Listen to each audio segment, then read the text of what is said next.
بسم الله الرحمن الرحيم. الحمد لله الذي أنزل على عبده الكتاب ولم يجعل له عوجا قيما لينذر بأسا شديدا من لدنه ويبشر المؤمنين الذين يعملون الصالحات أن لهم أجرا حسنا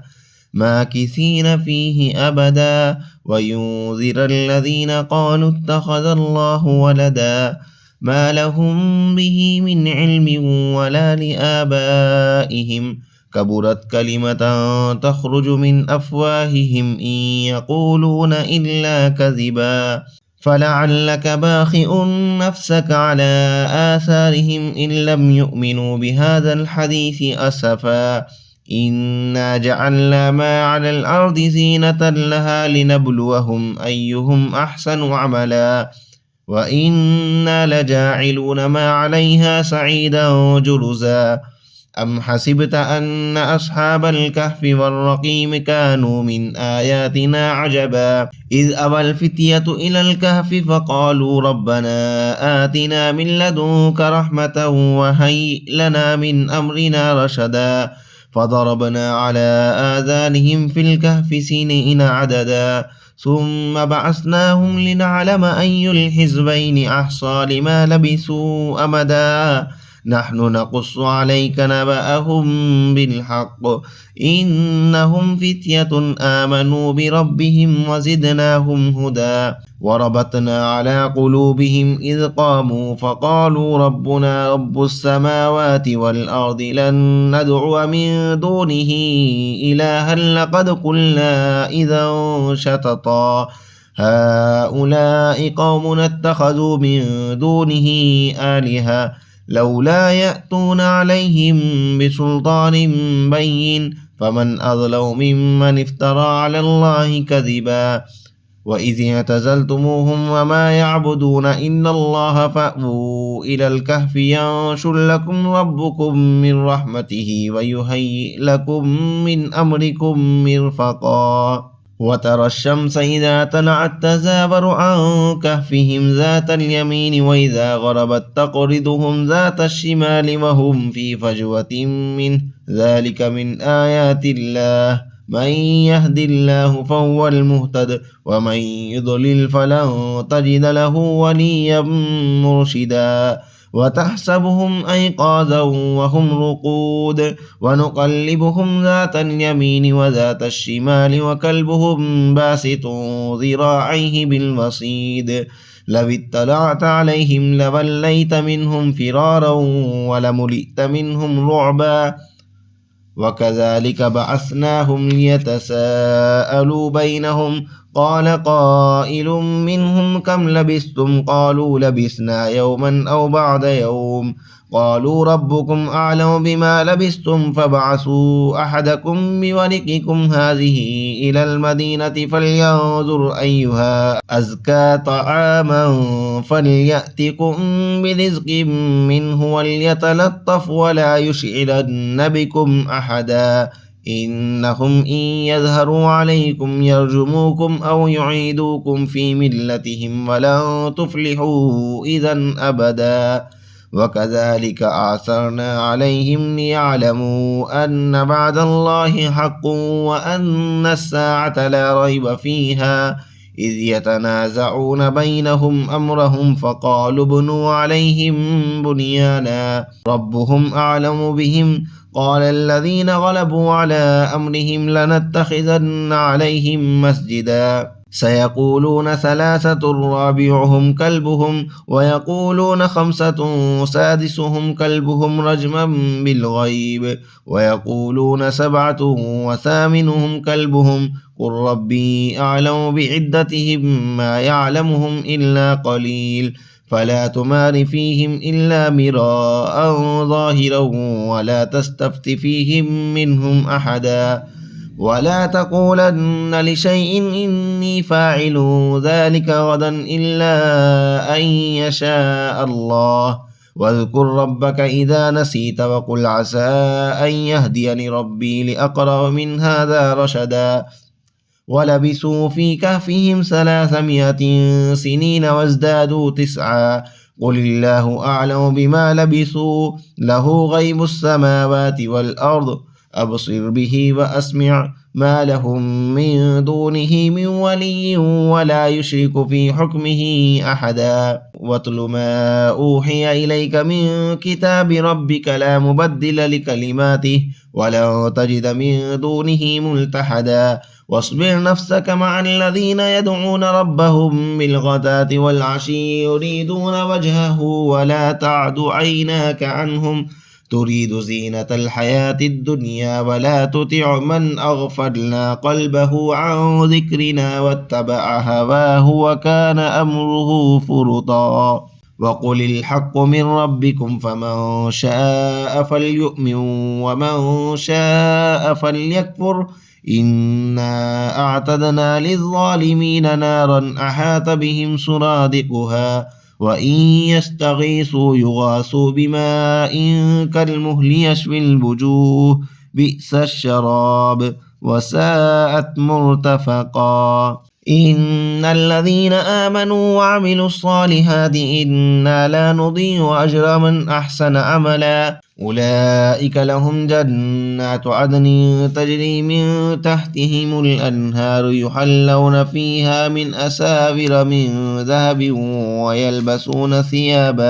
ويلبسون ثيابا خضرا من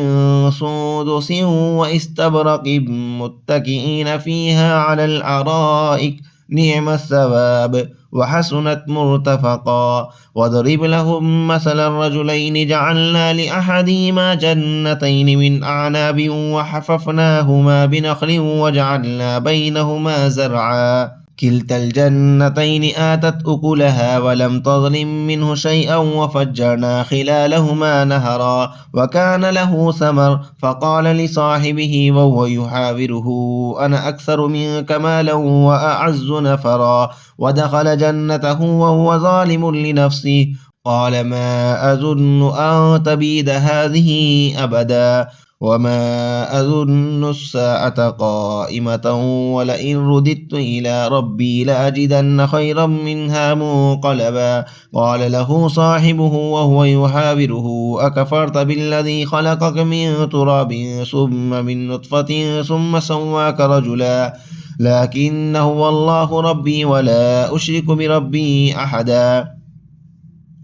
ولولا إذ دخلت جنتك قلت ما شاء الله لا قوة إلا بالله إن ترني أنا أقل منك مالا وولدا فعسى ربي أن يؤتيني خيرا من جنتك ويرسل عليها حسبانا من السماء فتصبح سعيدا زلقا أو يصبح ماؤها غورا فلن تستطيع له طلبا. وأحيط بثمره فأصبح يقلب كفيه على ما أنفق فيها وهي خاوية على عروشها ويقول يا ليتني لم أشرك بربي أحدا. ولم تكن له فئة ينصرونه من دون الله وما كان منتصرا هنالك الولاية لله الحق هو خير ثوابا وخير عقبا. واضرب لهم مثل الحياة الدنيا كماء إن أنزلناه من السماء فاختلط به نبات الأرض فأصبح هشيما تذروه الرياح وكان الله على كل شيء مقتدرا.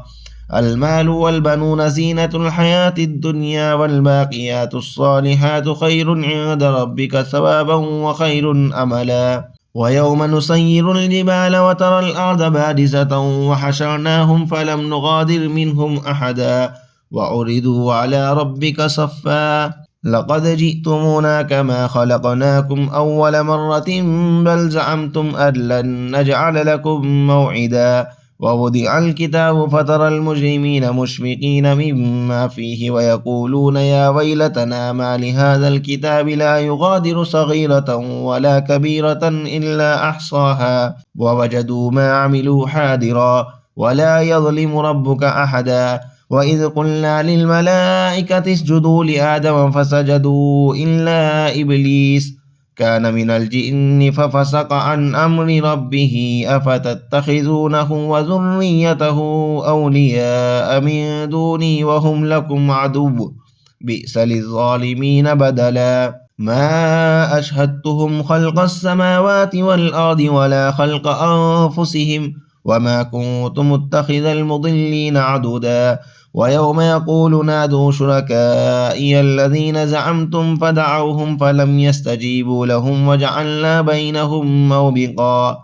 ورأى المجرمون النار فظنوا أنهم مواقعوها ولم يجدوا عنها مصرفا ولقد صرفنا في هذا القرآن للناس من كل مثل وكان الإنسان أكثر شيء جدلا وما منع الناس أن يؤمنوا إذ جاءهم الهدى ويستغفروا ربهم إلا أن تأتيهم سنة الأولين أو يأتيهم العذاب قبلا وما نرسل المرسلين إلا مبشرين ومنذرين ويجادل الذين كفروا بالباطل ليدحضوا به الحق واتخذوا آياتي وما أنذروا هزوا ومن أظلم ممن ذكر بآيات ربه فأعرض عنها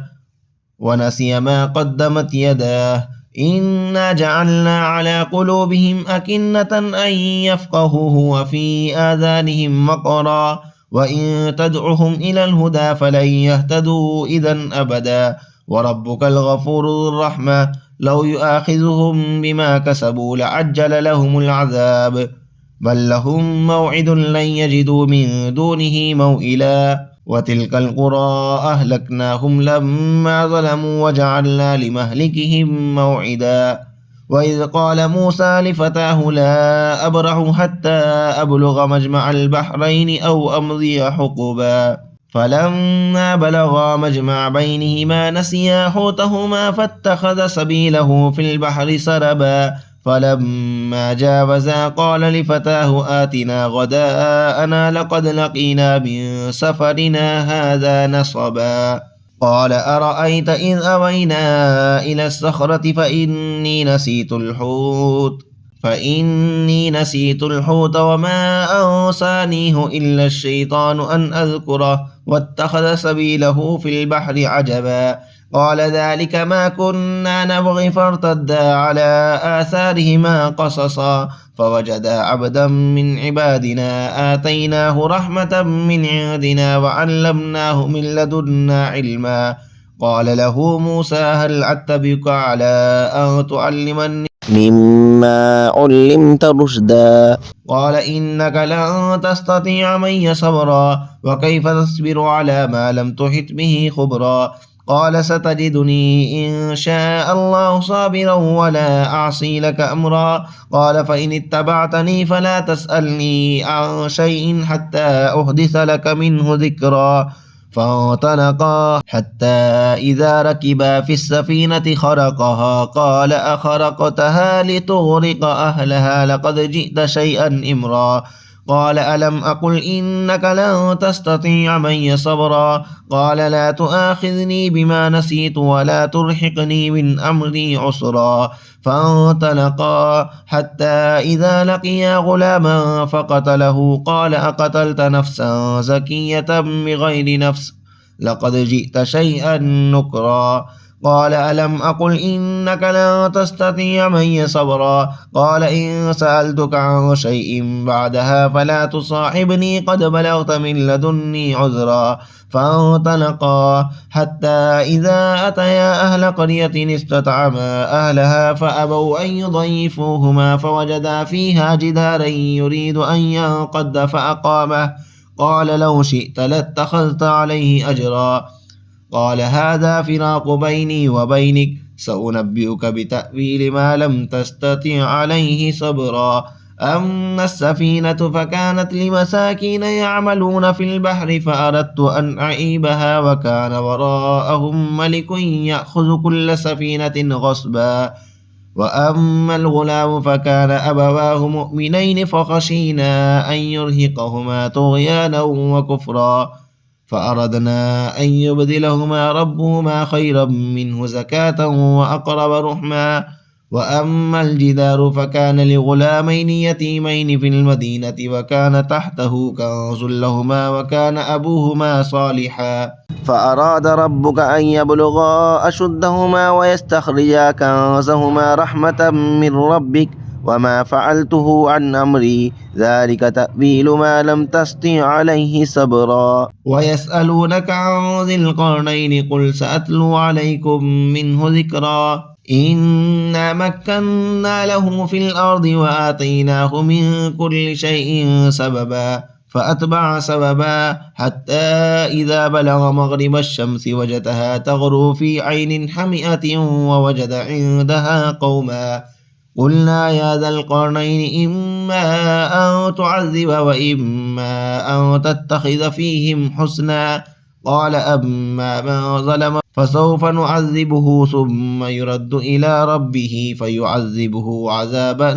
نكرا وأما من آمن وعمل صالحا فله جزاء الحسنى وسنقول له من أمرنا يسرا ثم أتبع سببا حتى إذا بلغ مطلع الشمس وجدها تطلع على قوم لم نجعل لهم من دونها سترا كذلك وقد أحطنا بما لديه خبرا ثم أتبع سببا حتى إذا بلغ بين السدين وجد من دونهما قوما لا يكادون يفقهون قولا قالوا يا ذا القرنين إن يأجوج ومأجوج مفسدون في الأرض فهل نجعل لك خرجا على أن تجعل بيننا وبينهم سدا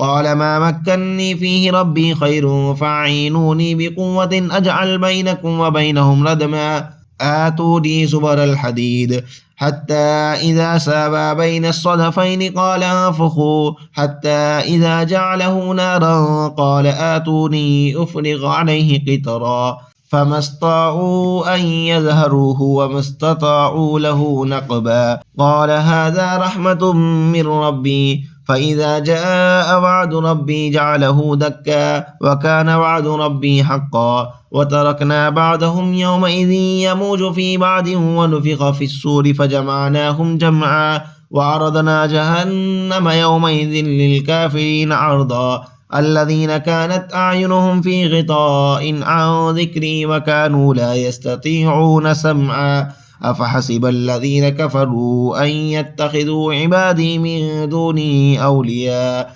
إنا أعتدنا جهنم للكافرين نزلا قل هل ننبئكم بالأخسرين أعمالا الذين ضل سعيهم في الحياة الدنيا وهم يحسبون أنهم يحسنون صنعا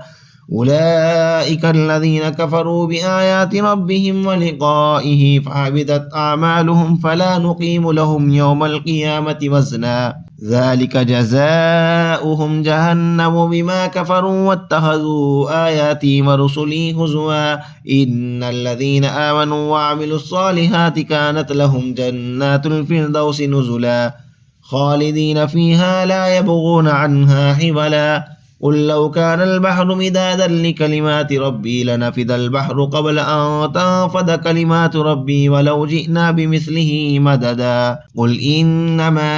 أنا بشر مثلكم يوحى إلي أنما إلهكم إله واحد فمن كان يرجو لقاء ربه فليعمل عملا صالحا ولا يشرك بعبادة ربه أحدا صدق الله العظيم.